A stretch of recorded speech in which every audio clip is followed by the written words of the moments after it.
नमस्कार. श्री स्वामी समर्थ.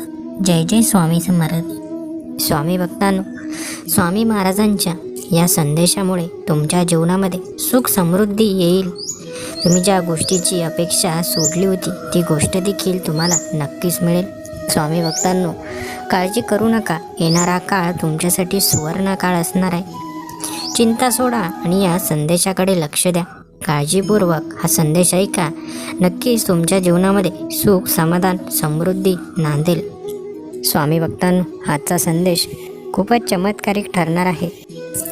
आजचा हा स्वामींचा संदेश ऐकत असलेल्या प्रत्येक भक्ताच्या मनातील सर्व चांगल्या इच्छा पूर्ण व्हाव्यात अशीच मी स्वामी महाराजांच्या चरणी प्रार्थना करतो आणि या संदेशाला सुरुवात करतो. स्वामी भक्तांनो, त्यापूर्वी जर चॅनलवर नवीन असाल तर रोज स्वामी संदेश ऐकण्यासाठी आपल्या भक्तिमय चॅनलला नक्की सबस्क्राईब करा आणि कमेंट्स बॉक्समध्ये स्वामी माऊली नक्कीच लिहा. स्वामी भक्तांनो, स्वामी महाराजांच्या एका नामस्मरणाने सुद्धा आपल्या आजूबाजूची सर्व नकारात्मक शक्ती दूर जाण्यास मदत होते.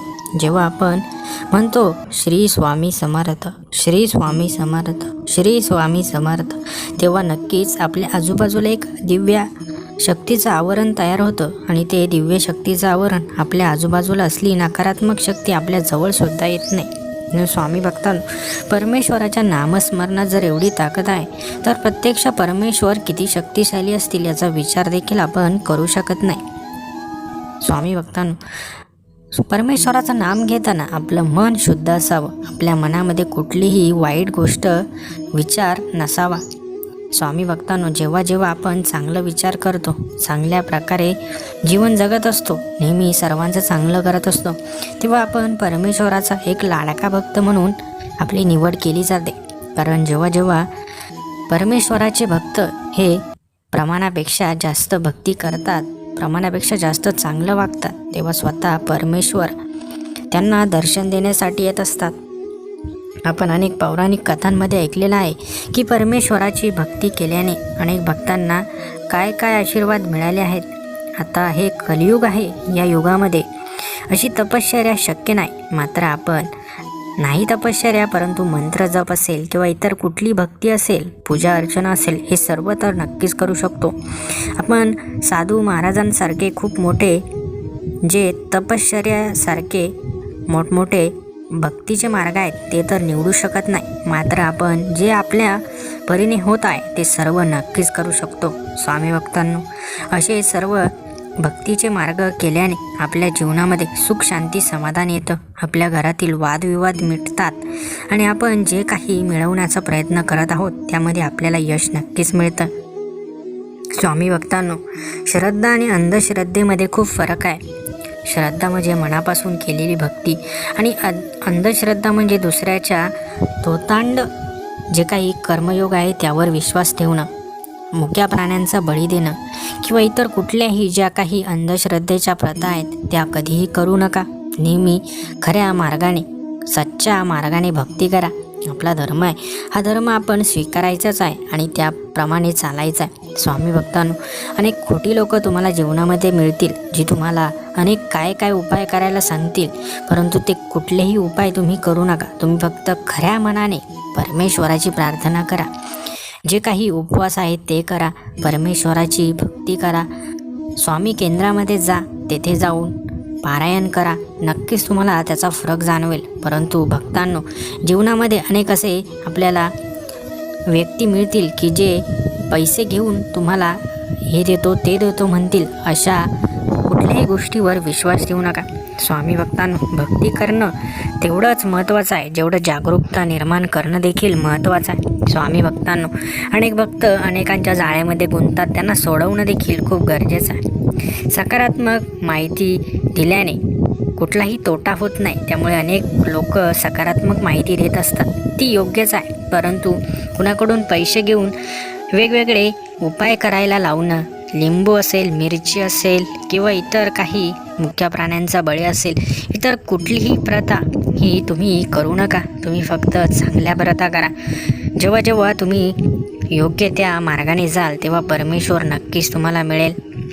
स्वामी भक्तांनो, परमेश्वराचा आशीर्वाद प्राप्त करण्यासाठी आपण अतोनात प्रयत्न करत असतो.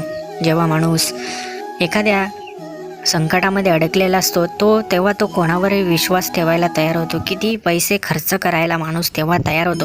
आणि असेच लोक आपल्या भक्तांचा फायदा घेत असतात आणि भक्तांना लुटत असतात. म्हणून स्वामी भक्तांनो, मी सर्वांना हीच विनंती करेल की फक्त परमेश्वरावर विश्वास ठेवा, खऱ्या भक्तीवर विश्वास ठेवा, श्रद्धा मनामध्ये ठेवा, मात्र अंधश्रद्धेच्या तुम्ही बळी पडू नका.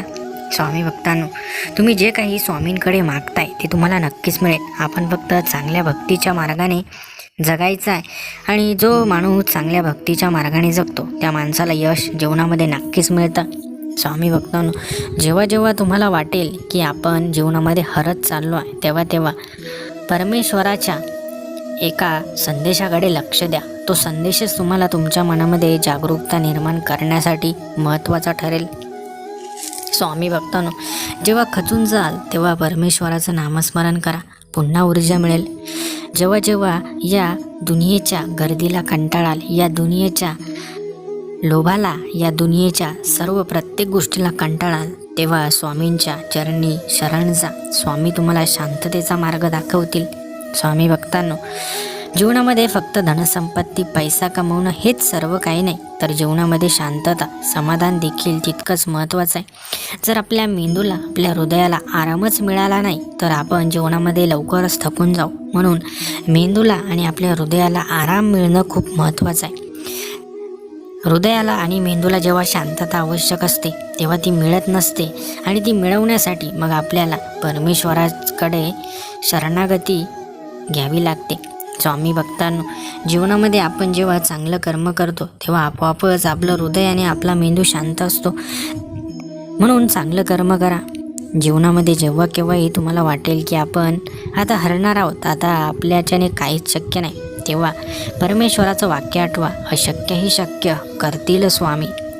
म्हणून लक्षात ठेवा, जे काही तुम्हाला शक्य वाटतंय, तुम्हाला वाटतंय की तुम्ही हरणार आहे, परंतु स्वामी जोपर्यंत पाठीशी आहे तोपर्यंत तुम्ही हरू शकत नाही. स्वामी भक्तांनो, शेवटच्या क्षणीही तुमचा विजय निश्चित होऊ शकतो. म्हणून शेवटच्या श्वासापर्यंत, शेवटपर्यंत प्रयत्न करा, थांबू नका. थांबल्याने माणूस संपतो असं नाही, मात्र थांबलो की पुन्हा नव्याने सुरुवात करावी लागते. त्यामुळे थांबायचं नाही तर लढत राहायचं. स्वामी भक्तांनो, अनेकदा आपल्या जीवनामध्ये कंटाळा येईल, तुम्हाला आराम करू वाटेल, सर्व काही ठीक आहे, मात्र योग्य वेळी योग्य निर्णय नक्कीच घ्या, योग्य वेळी योग्य काम करा. जर हे सर्व तुम्ही केलं तर तुम्ही आरामही करू शकाल आणि तुमचा कंटाळासुद्धा दूर होईल. स्वामी भक्तांनो, जेव्हा जेव्हा माणूस अनेकदा आजची कामं उद्यावर लोटतो, उद्याची कामं परवावर लोटतो, तेव्हा त्याच्या पदरी अपयश हे पडत असतं. म्हणून स्वामी भक्तांनो, आजची कामं आजच करा, उद्याची कामं उद्याच करा. जे काही तुम्ही जीवनामध्ये वेळापत्रक बनवलं आहे त्यानुसार जीवन जगा. आणि जेव्हा आपण वेळापत्रकानुसार जीवन जगतो त्यावेळेस आपल्याला रोजच्या सवयी लागलेल्या असतात, आणि या सवयीच आपल्या जीवनामध्ये खूप महत्त्वाच्या असतात.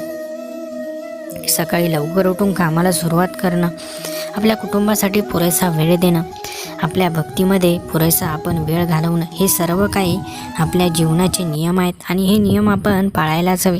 जेव्हा परमेश्वराच्या चरणी आपण थोडा वेळ का होईना लीन होतो, त्यांच्या भक्तीमध्ये स्वतःला झोकून देतो, तोच काळ आपल्यासाठी सुवर्ण काळ असतो. स्वामी भक्तांनो, येणारे दिवस तुमच्यासाठी नक्कीच चांगले येतील. तुम्ही फक्त चांगले कर्म नेहमी करत राहा, कधीही वाईट गोष्टींच्या मागे धावू नका. जे जीवनामधून गेलं आहे त्याला आता जाऊ द्या, जे आहे त्यामध्ये समाधान माना. स्वामी भक्तांनो, मी तुम्हाला सांगितलंच आहे की कुठल्याही वाईट प्रथांवर विश्वास ठेवू नका. फक्त ज्याच काही चांगल्या गोष्टी आहेत त्या सर्व चांगल्या गोष्टी तुम्ही जीवनामध्ये करा. परमेश्वराने कधीच्या चुकीच्या प्रथा निर्माण केलेल्या नाहीत. या सर्व काही चुकीच्या प्रथा या भूतलावर राहणाऱ्या लोकांनीच निर्माण केल्या. ज्या आपल्या मनाला पटत नाही त्या प्रार्थना चुकीच्या ठरलेल्या आहेत. स्वामी भक्तांनो, जेव्हा केव्हाही तुम्हाला असं वाटेल की तुम्ही काहीतरी चुकीचं करताय त्यावेळेस नक्कीच लक्षात घ्या की आपल्याला कोणीतरी फसवतंय. म्हणून पैसे घेऊन चमत्कार दाखवणाऱ्यावर कधीच विश्वास ठेवू नका. जो भक्तीतून मार्ग मिळेल तोच मार्ग निवडा. स्वामी भक्तांनो, स्वामी भक्तांना जागृत करणं हा देखील आपलं कर्तव्य आहे आणि हे कर्तव्य देखील आपण योग्य रीतीने पार पाडायचं आहे.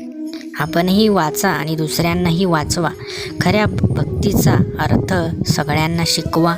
स्वामी भक्तांनो, हाचा संदेश सर्वांसाठी उपयोगी आहे. हा संदेश होईल तेवढ्या स्वामी भक्तांपर्यंत नक्कीच शेअर करा. संदेश आवडला असेल तर व्हिडिओला लाईक करा आणि असे स्वामी संदेश रोज ऐकण्यासाठी आपल्या भक्तिमय चॅनललाही नक्कीच सबस्क्राईब करा. श्री स्वामी समर्थ. जय जय स्वामी समर्थ. धन्यवाद.